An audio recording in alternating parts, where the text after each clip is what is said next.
So we're going to demonstrate the GPCR and cAMP signaling pathway. We're first going to introduce two main components. The first one is the GPCR, which is a G protein couple receptor. It's a transmembrane protein receptor. This receptor has to be coupled to G protein in order to initiate any change in shape or function. The next component is the G protein. The G protein is a peripheral protein specifically located on the cytoplasmic surface of the membrane inside the cell. G protein is also capable of GTPase activity, which is the production of GDP, which is the breakdown of GTP into GDP, an inorganic phosphate. So to begin the signaling pathway, we're going to start with reception. Reception is the binding of a ligand to a receptor protein embedded in the membrane.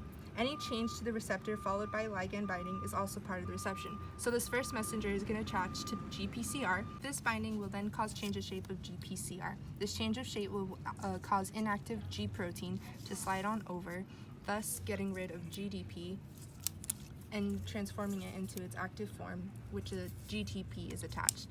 This active form will then slide over to adenocyclase and bind to the receptor here. This binding causes a change of shape of adenocyclase. So the second step of the GPCR cAMP signaling pathway is the signal transduction.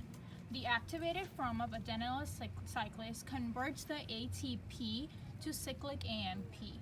Since adenylyl is an enzyme, it can increase the cAMP concentration significantly and helps amplify the signal. cAMP would then activate the protein kinase A by binding to the enzyme and changing its shape.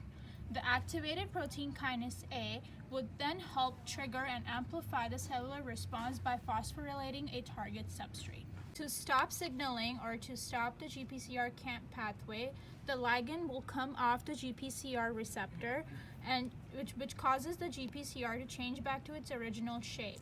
G protein would hydrolyze the GTP back to GDP in an organic phosphate and would come off the adenylyl cyclase, inactivating the enzyme. The phosphodiesterase, it's an enzyme which will inactivate cAMP and would decrease its concentration in the cell.